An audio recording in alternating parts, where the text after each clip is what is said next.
冠军，堪称是百年难一遇的天才少年，并且还保持着恐怖如斯的20连胜。年仅18岁的他就已经达到了登峰造极的境界，甚至可以说这家伙天生就是打拳的料。这位来自丹麦的搏击天才，他叫阿苏克，接近2米的身高，在给阿苏克创造了很大的生存空间。一旦到了擂台上，他的身高就会成为尖锐的杀人利器。就是这么一位传奇人物，年纪轻轻竟然选择来滑踢馆。别人都是等老了打不动的时候来中国挣点退休金，结果老实巴交的阿苏克还专门点名挑战了一个大 boss， 还扬言到了擂台上他将会化身为武松专打老虎。我听说铁银华的外号叫小虎，正好我就是专业打虎人武松。下面就是我的打虎时间，请尽情期待我的打虎表演。面对这位年纪轻轻就荣获多项世界冠军头衔的阿苏克，铁银华当然不会选择退缩，还要利用好这场比赛，让更多人看到中国力量。话就不多说了，来让我们欣赏一下铁银华的精彩表现。从视觉上大家看得到啊，对上是一个瘦长个，铁银华上来打虎了，漂亮，这是一个很明智的选择。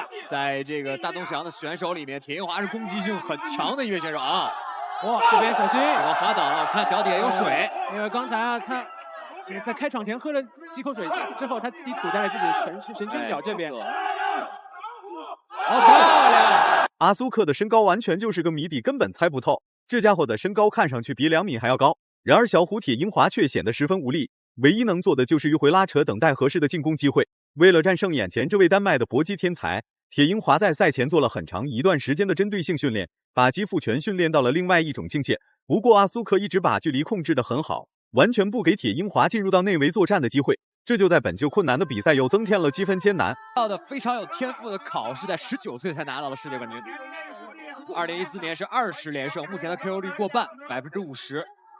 对尤瑟夫·阿苏克来说啊，他的腿很长，所以他甩动的这个力臂就特别长，所以腿法会特别重。是的，当年的尤瑟夫是干掉了连扫杨卓30腿的这个毛瑞斯·隆纳，毛瑞斯干掉了杨卓，杨卓干掉了小虎。那我们希望小虎可以干掉这个尤瑟夫，这样的话大家就转成了一个圈了，非常神奇的一个循环。在阿苏克面前，铁银华确实是个小个子，但小个子有小个子的好处，只要比赛节奏在中近距离或者是在内围对抗，铁银华坚决不会让阿苏克好过。就算阿苏克严防死守，铁银华照样会寻找到合适的进攻机会。中远距离对于铁银华来说就是噩梦，毕竟阿苏克的身高在这放在呢，这就让铁银华的击负拳失去了原有的效果。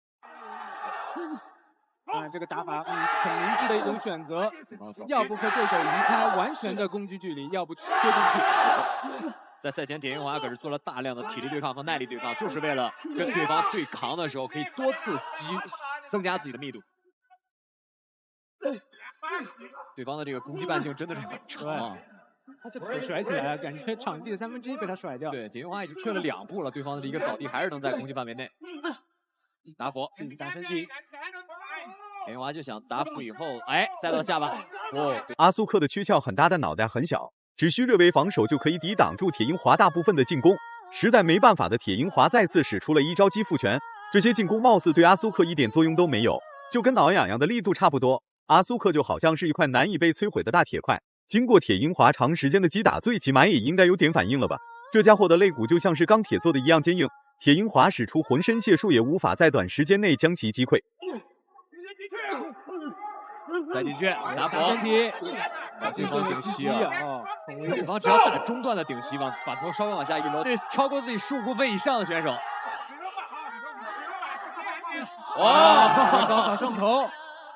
前刺后直，顶膝换拳，打虎，连续打虎，对手这个手臂的防御范围。第2回合开始了，铁银华内心本身就有很大的压力，再加上部分拳迷粉丝的不信任，很快铁银华就陷入了劣势。不管是在中远距离还是在内围对抗，阿苏克都能快速反应过来，并对铁银华发起反击。经过一段时间的试探过后，铁银华的击负拳逐渐失去了原有的作用和效果。没想到阿苏克足足比铁银华高了一头，目测来看最起码有20多公分，陷入两难的铁银华有点难以抉择。踢成了高扫的效果，现在很喜欢铁银华的眼神啊！我们一直在期待他再击服。这个尤斯巴斯克的整个表现还是以稳健为主，虽然没有一套连击，完全没打到。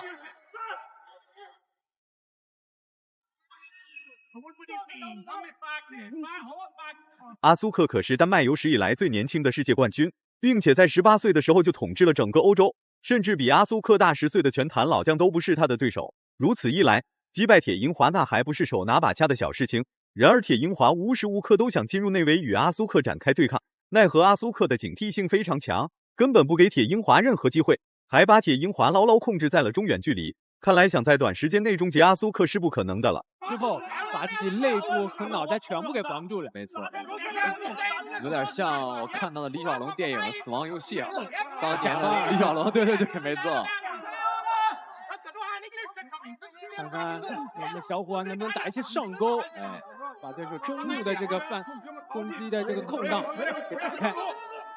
这个铁银华现在绝大多数的进攻都在对方的腹部。好的，顶膝，再来，持续的砸。魔高一尺，道高一丈。既然阿苏克选择了针对铁银华的战术打法，完全不给铁银华任何实施有效进攻的机会，实在没办法的铁银华只能选择修改战术。不修改不知道，一修改直接吓一跳。扭转战局是轻是小，寻找到合适的进攻机会才是重中之重。一旦铁银华进入到了中远距离，必然会遭受到阿苏克一系列的猛烈进攻。不管怎么说，铁银华也不是泥捏的，岂会轻易站在擂台上不动，被阿苏克肆意击打？他踹了出去，离臂太远了，打身体漂亮，连下击，对手防御还是保护的不错。10秒钟，第二回合，哇，这个高手划过了防御手，顶膝，来袭击漂亮。尤瑟夫阿图苏的话是1994年出生的选手，今年是年轻22岁，所以说他随着年龄的增长，我感觉他级别还可以再往上升。对，有个儿了。俗话说有骨头不说长肉，是吧？也是你说。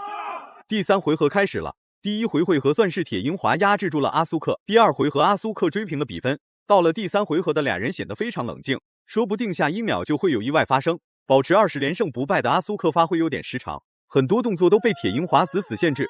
年轻气盛的阿苏克岂会轻易善罢甘休？站起来之后继续保持常规抱架来与铁银华展开对抗。阿苏克可是天生就是打拳的料，别人10天学会的东西，阿苏克只需要几分钟，这就让年仅18岁阿苏克的实力远超常人。教练基本上忽略了对小红腿法的指导，对，现在就是怎么打拳。上勾漂亮，小心不要被对手攻击范围罩住。哇，正蹬。哇，对方的膝法还是不够凶悍。如果我们都知道高个选手面对对方的这种摇臂近身的这种方式，顶膝是最重要的一种防御方式。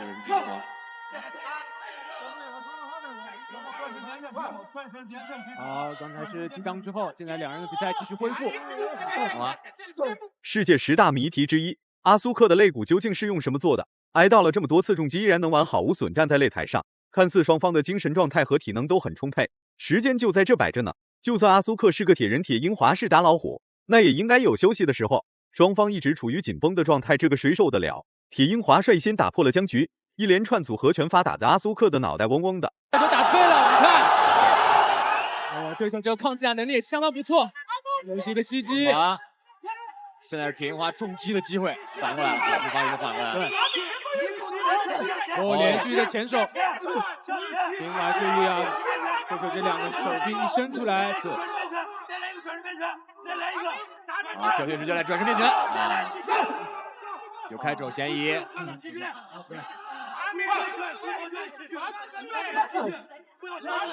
好的，留给铁银华的时间不多了，在确保不被阿苏克 KO 的情况下，铁银华必须毫无保留对阿苏克发起猛烈进攻。毕竟阿苏克这个家伙的防守实在是无解，双手一抱就防住了铁银华所有的进攻动作，甚至还可以在第一时间做出反击。不过铁银华占据着体能优势，完全不怂眼前这位丹麦冠军，找到机会就是一顿输出，对准阿苏克的脑袋使劲狂砸不停手，放任何喘息的机会。好的，袭击，连续的进攻。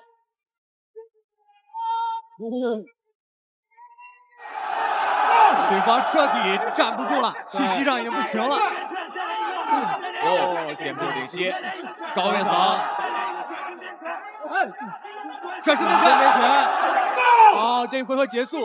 哇，这一场比赛可以正式宣告小虎铁银华猛虎回归了。对，比赛结束了。比赛终于结束了，铁银华总算可以休息一会儿了。能与阿苏克打满3回合很不容易，不管怎么说，阿苏克的实力就在这摆着呢。别看阿苏克很年轻，才18岁，真要是打起架来，阿苏克一点都不像是18岁的男孩子。低伏，然后中距离和对手猛拼。尤瑟夫·阿苏克的这个有效打击术跟铁银华实际上是类似的。我说的，我认为有优势是因为铁银华的气势上，或者在整场局面的控制上，至少整场比赛绝大多数时间是按照铁银华的思路在走中近距离的这种对拼。如果让阿苏克抡起腿来，可能铁银华并不会打到现在。在前面的比赛集锦当中啊，阿苏克是用他的腿法直接是把对手扫在肝脏 KO 过。没错，最终铁银华获得了胜利，成功击败了这位保持20连胜不败的丹麦冠军。如果满分是100分的话，你会给铁银华打几分？